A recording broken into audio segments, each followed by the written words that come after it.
Wow, Germany, the US, and Japan. Sounds like I'm talking Women's World Cup, but no. Even in racing, those are the places where you need to focus to stay on top of the current action. MotoGP, this weekend the German F1 Grand Prix, and car prawn from an all-American track car. All today on Shakedown. Women's World Cup, US versus Japan, for me, was awesome. Why? JF, show the picture.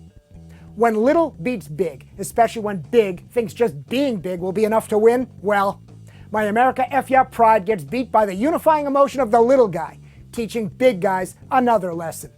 Then they're done that, and that's why I love the finals. And that never give up attitude that got Japan the win was how you should race. So there's the lesson. Thank you, World Cup.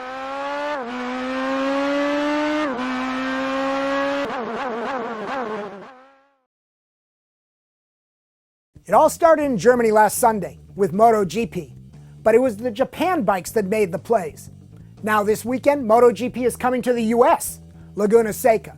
Since we can't show you MotoGP action on Shakedown, and the Moto website is all pay-per-view, you gotta find the races on TV, or catch the highlights on the MotoGP YouTube page, or go to a race. Honda and Yamaha are all over the top of the 2011 speed charts.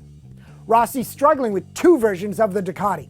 His current GP 11.1, this year's 800cc engine plugged into next year's 1000cc chassis, and a new seamless shift gearbox, well, it's all arf dog slow. 1 second back of teammate Nicky Hayden's standard Desma Sedici, and in Germany, 16th slow of 17 riders. Rossi can't get the front end to bite, so he's thinking of going back to the standard Ducati. To get back to the front, where Pedrosa, Stoner, Dovizioso, Lorenzo, and even Simoncelli are putting on a show, passing and racing the snot out of each other every week. And now Laguna, the best American track for bike racing. Hey JF, can we get at least one photo of a MotoGP grid girl without getting all busted by YouTube? There you go. This week, it's the German F1 GP, where, unlike the German women's team that didn't win on home turf, anyone really want to bet against Vettel at Nurburgring? No. And that's my F1 analysis. Okay, head over to jalopnik.com and you'll find a Mike Spinelli write-up of his exclusive first drive of the Riley Mark 22 track day car at Monticello Motor Club. And there's video. Fastlane Daily video. Wait a minute. I got invited to drive too. Ian was with me shooting video. Now I'm watching Mike's exclusive? What the f***?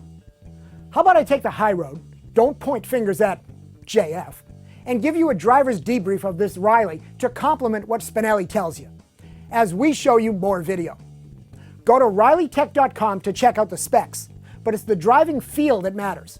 The Riley may be the fastest track car out there, and this car was riding on Michelin race tires just to raise the game more.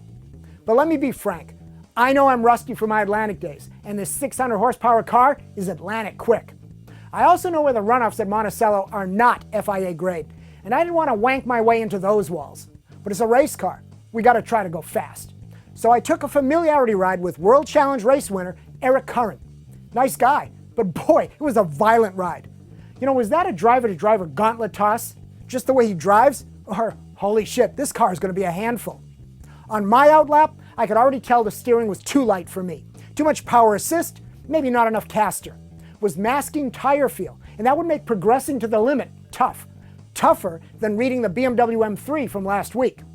But turn and point of the car where you wanted. The Riley was catchable, and the Michelins did give a read as they built grip.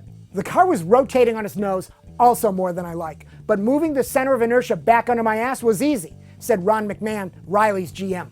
But no setup changes were being made today, just drive the thing. Slow speed was a bit of understeer. Transitions were quick. Monticello's high-speed turns, 15, 16, and 17, seemed a shock to Curran, because I didn't lift. The car was planted.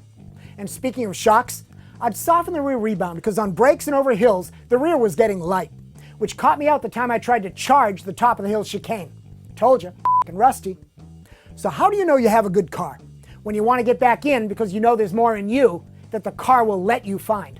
But no amount of begging got me that exclusive second Riley run. That Monticello is setting up the Riley Advanced Experience School makes sense.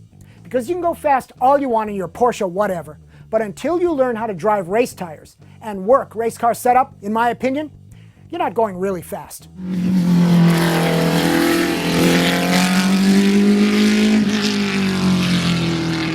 Which gets me to our mystery sim driving racing sponsor, which is not iRacing. We will announce who they are very soon as they go public with the news. But today, they have a question. What do you want in a great sim? I want great driving feel, so I can learn how to work racing tires. But you, our sponsor wants to know what you seek. Is it accuracy, beauty, a great controller, joystick or wheel, cars, tracks, realistic car-to-car racing? Tell us in the comments, prioritize them, and stay tuned for our sponsor announcement. And now, it's time for the Royal Purple Different is Best Racer of the Week. And I'm going to go with Rupert Murdoch. Thanks to his self-inflicted hacking troubles, I think he took himself out of the F1 game and maybe saved the series from political and financial self-immolation. So that makes him a difference maker, a game changer to me, and restores a bit of my belief in good guy versus bad, or little guy versus big.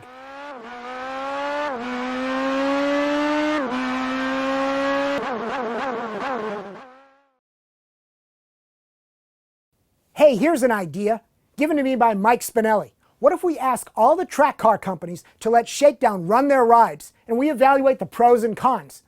So which track car should we invite? Radical, KTM, Caterham, Ariel Atom, Ultima, who else? Audi. Jesus Christ.